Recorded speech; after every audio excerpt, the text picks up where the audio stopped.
Hello, welcome to our new webcast. Velocity 4.0 brings us closer to DevOps Nirvana. My name is Osman Burucu. I'm the new product manager for the UrbanCode portfolio, and I have together with my colleague Daniel Cappon from the Worldwide DevOps SWAT team, he will do the live demo of the tool. Let us just start with a few slides to give you an overview, and then we will go into the live demonstration.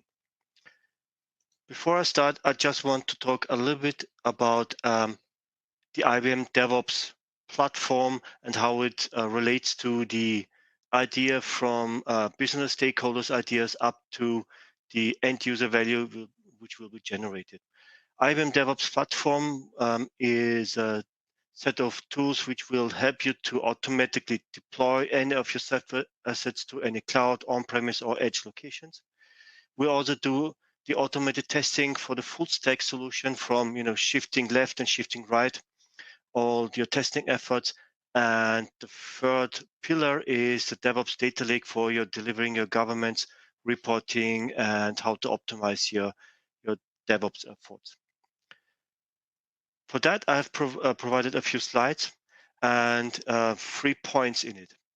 The agenda today is first, I'll talk a little bit about the value stream management data lake, what is behind that, what we're using here.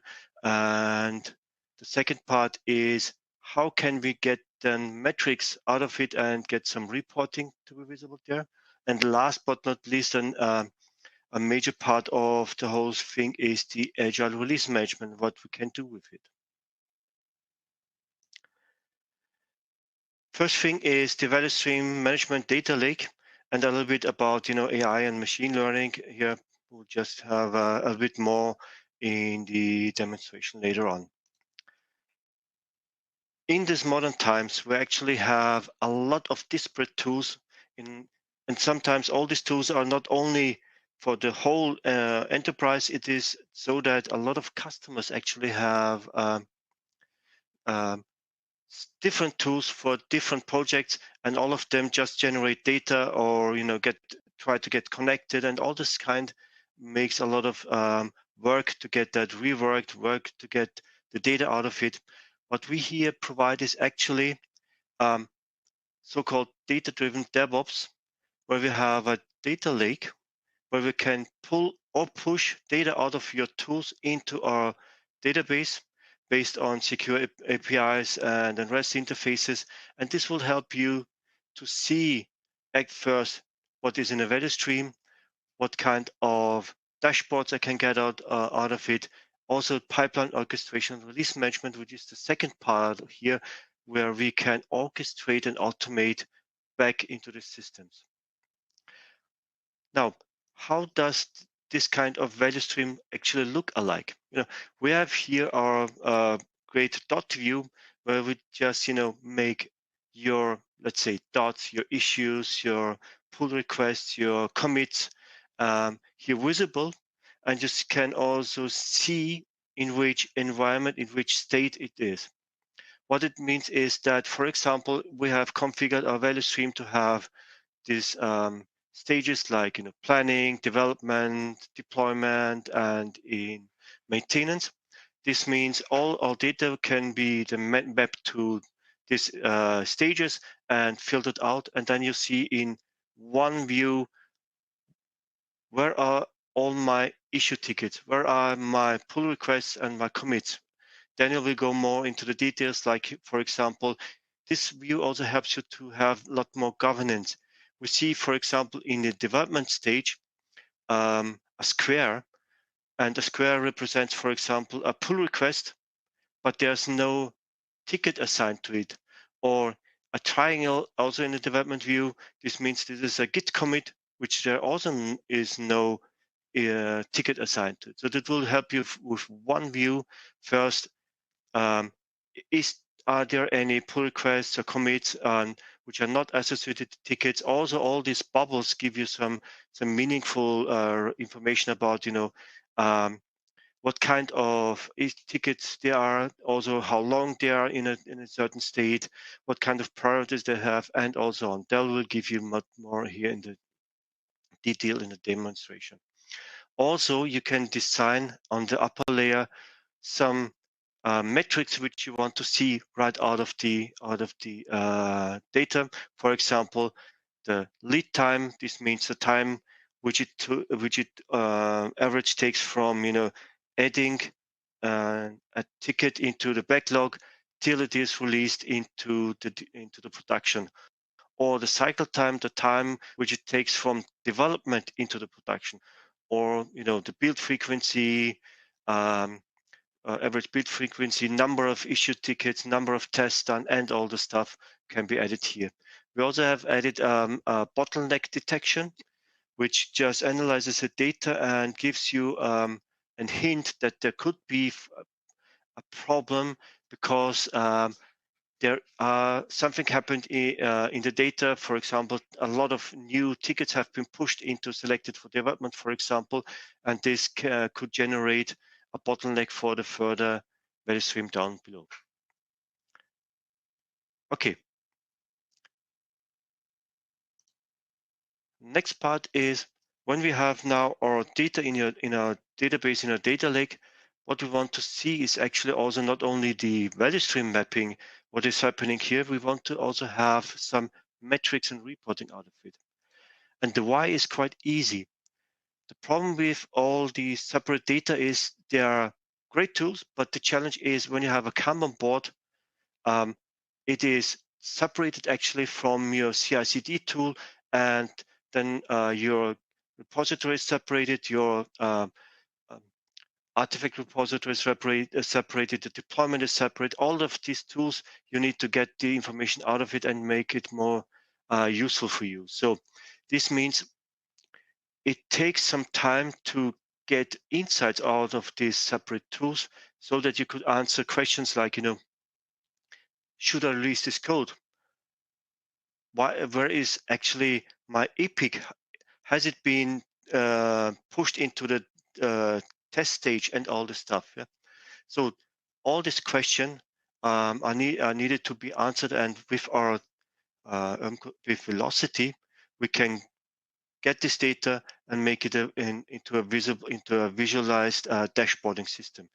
This dashboard helps you to see, for example, the delivery flows like lead and cycle times, deployment frequencies, um, throughputs, other work item distribution sets, and more. We will see also in a demo where additional information where you could add, for example, net promoter scores or the data related for example, when you have value related information like business value generated or revenue generated, did it change after I deployed a new version? All of this information can be made here visible and be easily accessible to your team so that you can easily answer all these questions we've seen before. So let's go to the third part, to the agile release management part. Now, we have actually the challenge in all these new times that we have agile teams, agile development teams, but around these agile development teams, there is a little bit of challenge. There can be weekly, monthly, or longer time still an idea, a request for enhancement, request for change has been triaged. Um, the business owner had a look at it and then did the planning and all the stuff. And then it takes months. And then you as a developer have your Scrum cycle of 2 to 4 weeks and develop that. And then it's stuck again in the next integration part or in the user acceptance testing part and all the stuff. So that's a huge problem here. To counter that, to help teams to be more agile here, we are providing a pipeline view. We are just connecting all your pipelines you have made from our tools like UrbanCode Deploy, Made, Jenkins, Azure DevOps, and all the stuff, so that the whole team, the whole stakeholders can have a view of it and see, okay, which version is actually available, which version has been deployed to development, to QA, SIT, or production, or wherever, and how are the test results of it, for example. Also, this view gives you the means to control how or if I can deploy into a stage with having automated or approval gateways, You see also the inventories there. Also, we will have agile release management part here where you could define how a deployment needs to be done. And this helps you to streamline your, agile release management part. We see, for example, how your deployment process will be like your deployment plan. It can be, for example, for bigger companies need to have a ServiceNow ticket to be checked or created before you can deploy into production environment or not. Yeah, so you can add all this stuff here, manage it here, and also for the teams, it means that they can just attach themselves to a planned release or get out of a release quite easily without having to have calls and meetings to talk about releases, making everything as easy as possible. I will just now hand over to Daniel for the demo, and then I will come back with a wrap up. Daniel, the stage is yours for doing the presentation, doing the demo.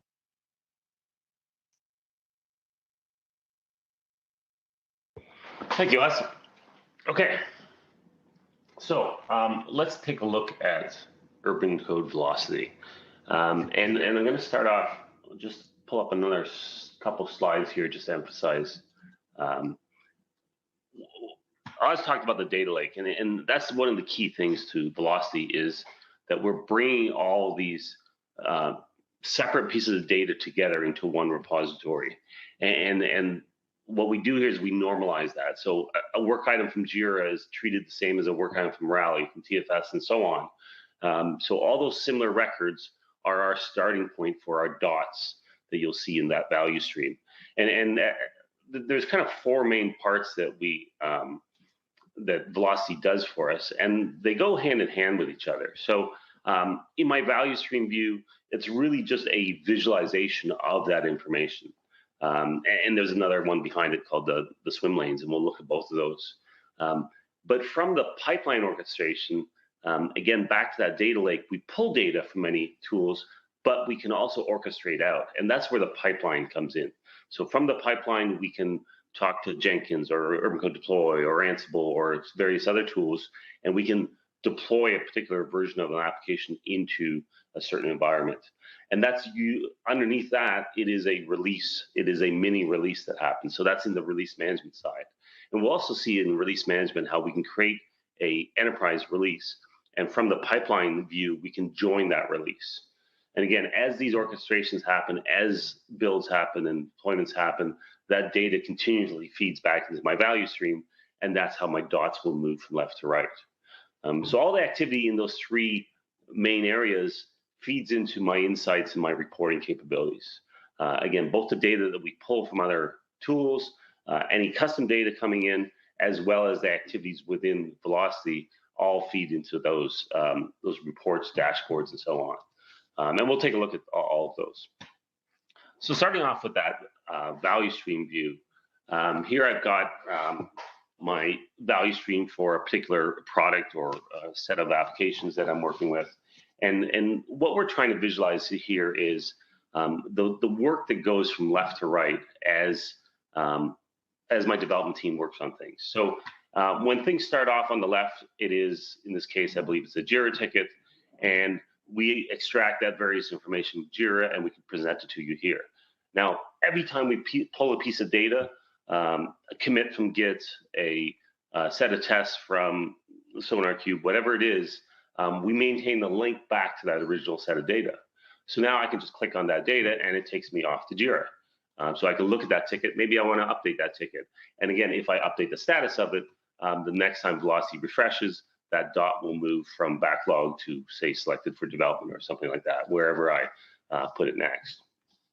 So this whole value stream view is defined, and we define the kind of the queries that make the dots show up in the various bubbles.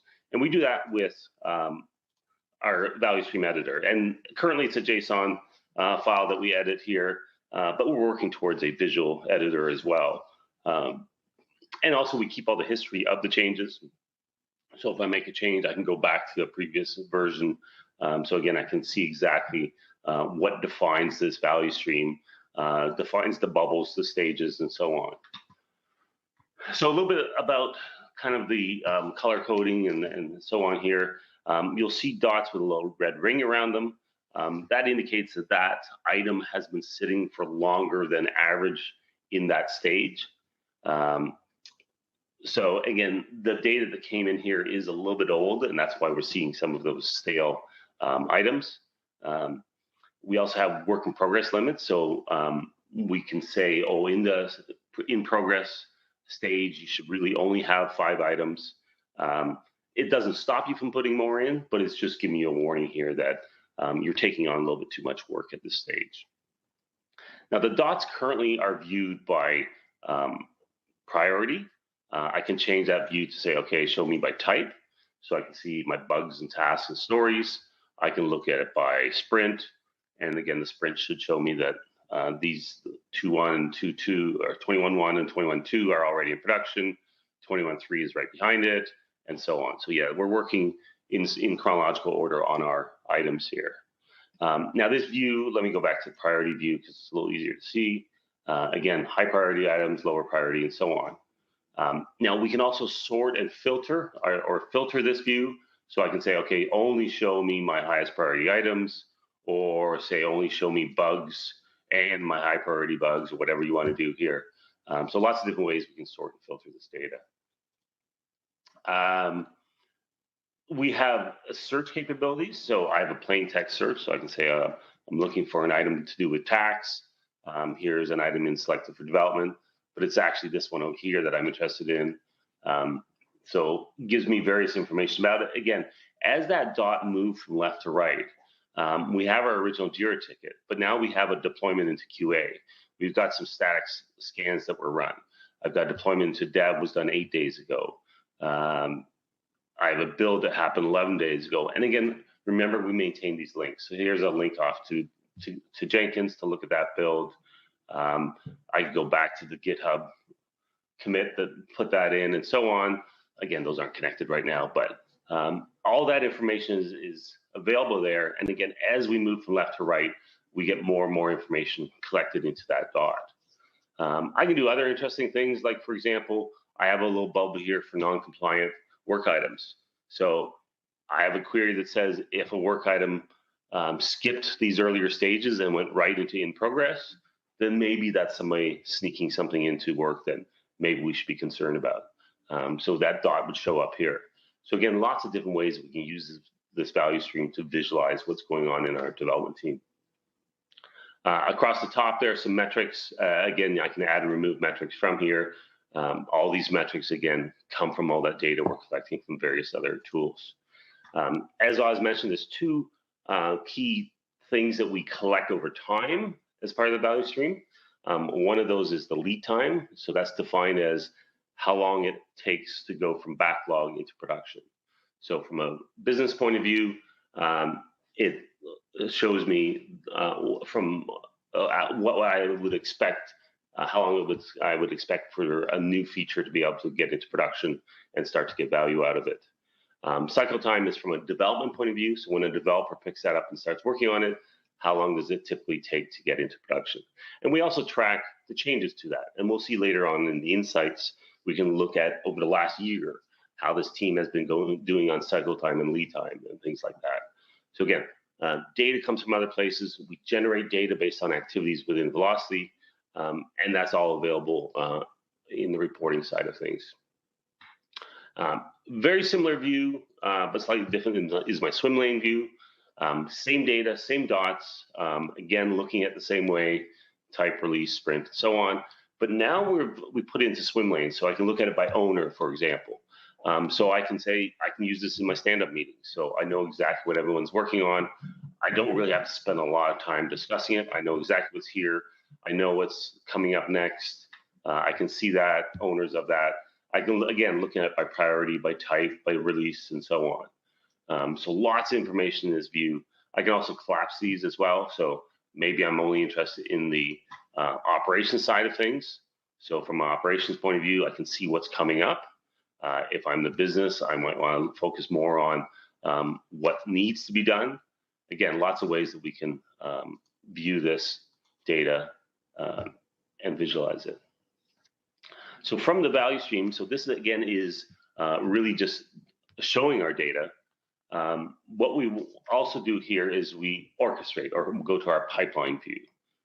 So let me switch over to pipeline for a minute here. And I'm going to switch over to a different value stream, something that gives me a little more information here.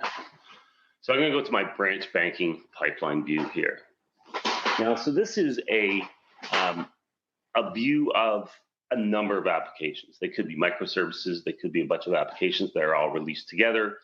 Whatever it is, this pipeline of pipelines view allows me to see what version of what application is sitting in which environment.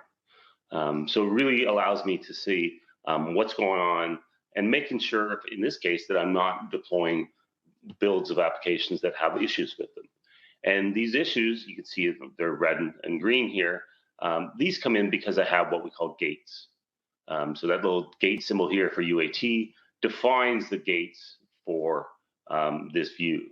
And so I have manual gates. So again, I have that environmental sign off, but I could also add an automated gate in. So I can say, oh, I want to look at a particular metric. So maybe it's functional tests. I want to make sure that the failed number is less than 5 or less than 5% or whatever it is. So I can create these automated gates. And if I would apply those, it would automatically look at each one of these builds and mark it as pass or fail based on that. So again, giving me lots of information to make sure that I'm not deploying a failed build or something with problems into the higher environments here.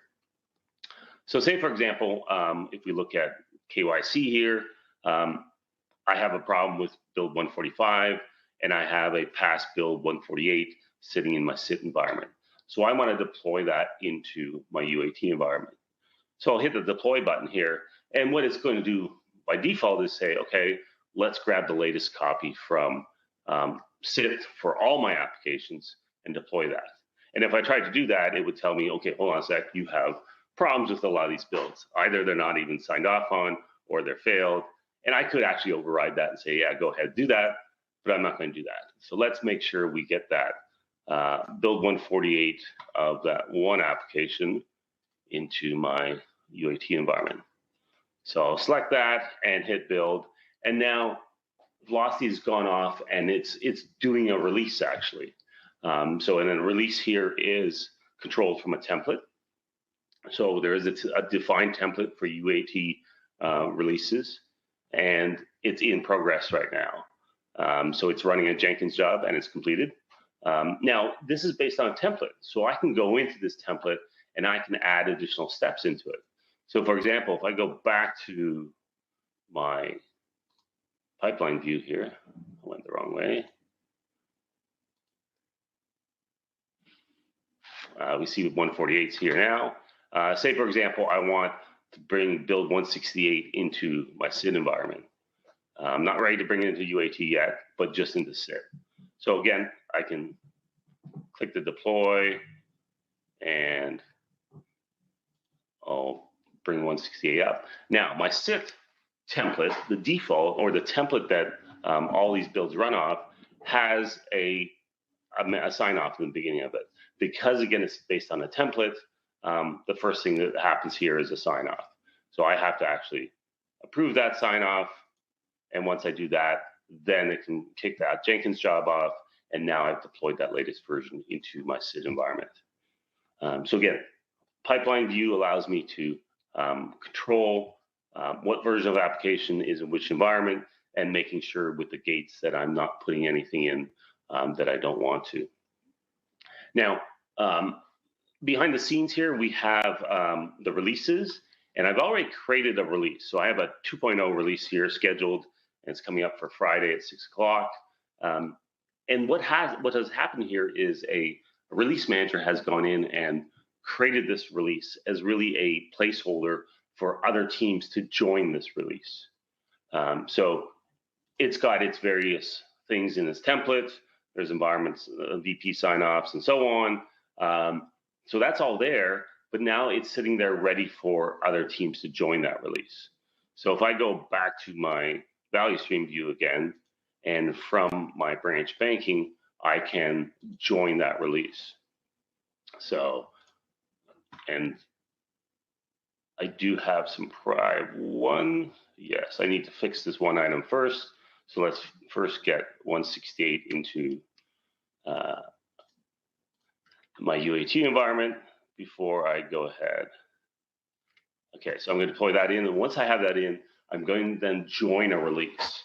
And so it will join that enterprise release with the various version numbers that are sitting in UAT, and we will have a new build going into production this weekend. So this is almost done here. I can click on it.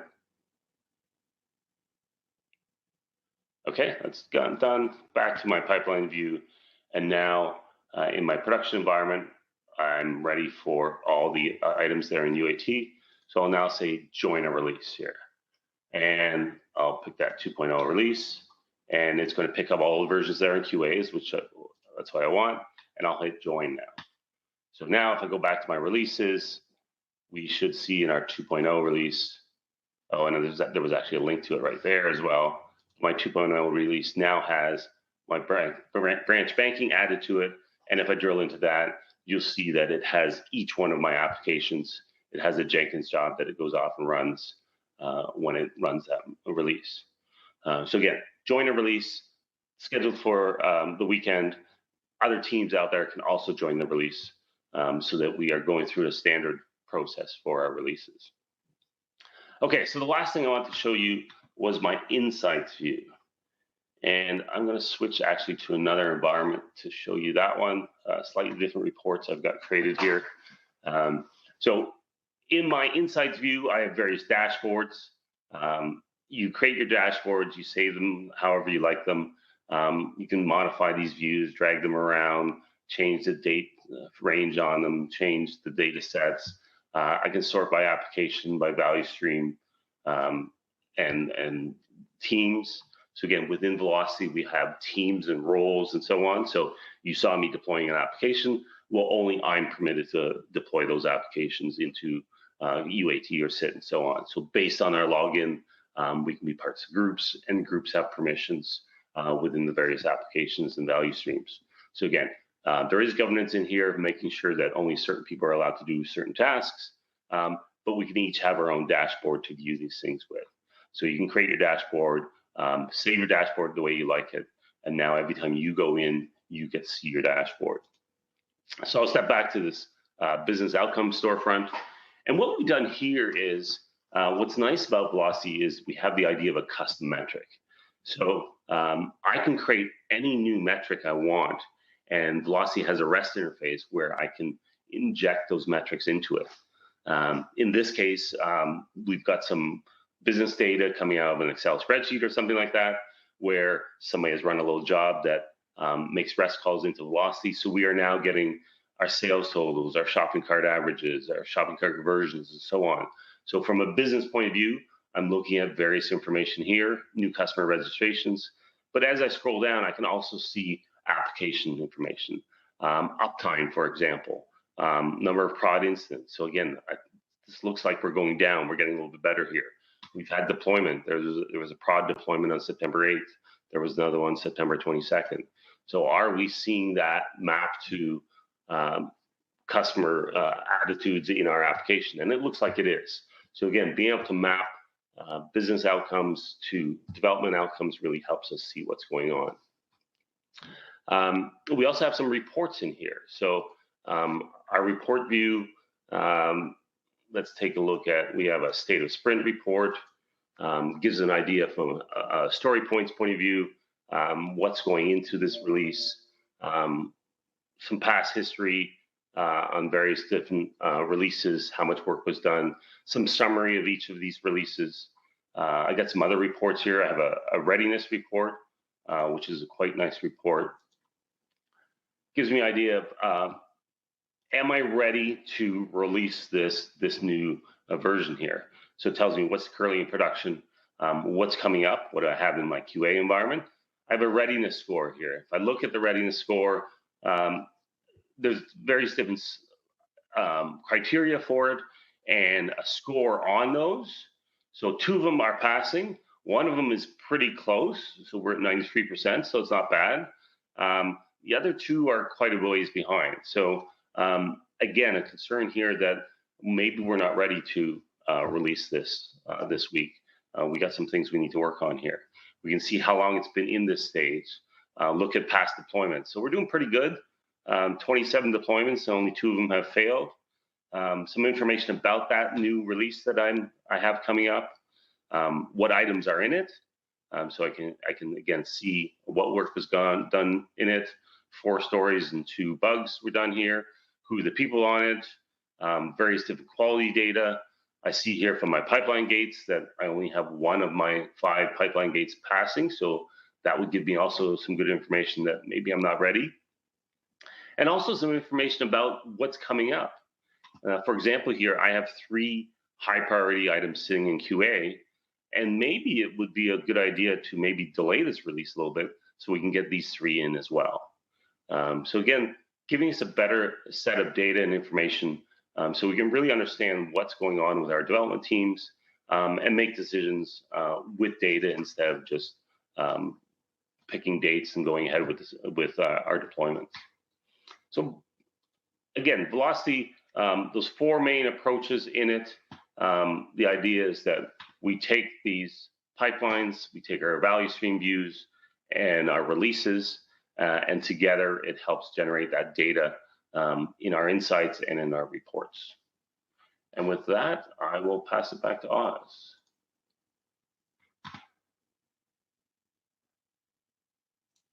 Hello. Yes. Let us, before I do answer the questions, there is a question regarding Docker Compose. Actually, Docker Compose is for demo or test installations only. It can cause a lot of performance problems. So whenever using Velocity on Docker Compose, it could lead to some performance problems and some other problems. So if you want to use it in productive environment, please use supported OpenShift or Kubernetes environment. That's what I wanted to tell to the second question. Then another question is, after joining a release, how can we append or modify the versions of a specific applications? Can you answer that, Daniel? Yeah, I'm not sure. I would have to go back and take a look at that to see if I can actually modify that. I'm just going to go in quickly here, although you can't see my screen. I'm going to see if I have the option to pick a version, and I'm not sure we can actually. I need to check that. I can't remember it. Yeah, I will check that. I don't see a way to actually touch that version number. So yeah, that would be something good that we can look at, because now you can go in here and you can remove it and you can re-add it. So that may be the workaround, but ideally, yeah, it would be nice if you can go in and adjust those parameters appropriately. There's a question there about, do you need to use all 4 features? And I actually have customers that only use the pipeline view, and they're not using the value stream or the releases view. So yeah, you don't have to use them all. They do work together. So if you want the value stream view, then you do need to use pipeline view, because the pipeline, by deploying an application, you are applying a move of a dot, basically, from dev to QA or from in progress to built or something like that. Now, the pipeline view also has the capability to be API driven. So you don't have to use the pipeline to actually do the releases. If you want to do your releases in another tool, that's fine. You make an API call into Velocity to say, oh, this dot has now moved over to the next environment, or you tell it about releases. So it can be driven from an API so that it still does the same thing in the value stream. So yeah, you don't have to necessarily use the pipeline view to make those things move. Okay, thank you then. Are there, okay, let's do a wrap up, and then we will have a few minutes for Q&A.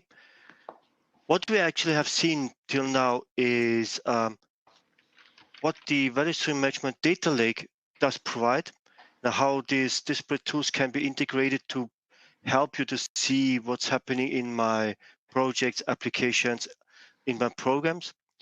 Daniel has also shown you how to get some meaningful metrics and reporting out of these data so that you can decide on these dashboards how to proceed. And last but not least, this agile release management, where we try to help you to as agile as possible in the release management part so that you can have a streamlined, continuous and controlled flow of your value to the market.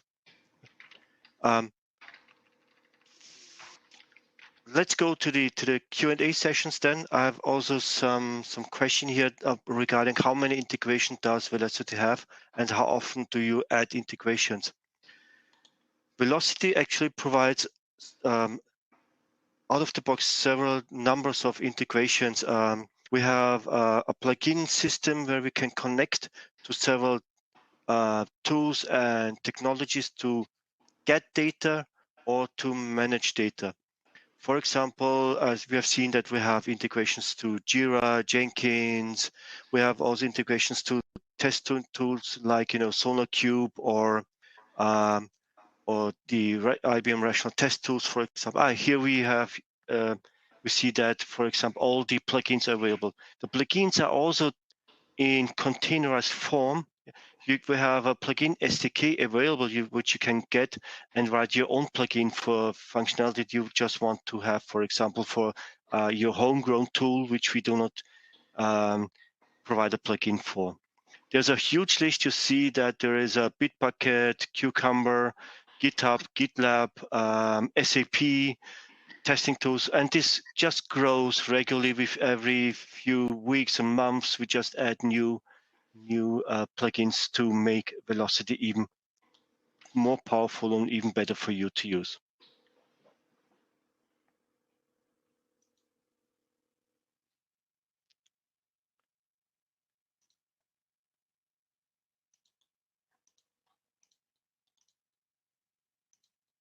Any other question? Okay. Then in this case, say just a great thank you to all of you. And I'm looking forward to have more detailed discussions with you when you just get in connection with us. And it would be also really great if you could get a member of our IBM communities for DevOps and for UrbanCode. And thank you all.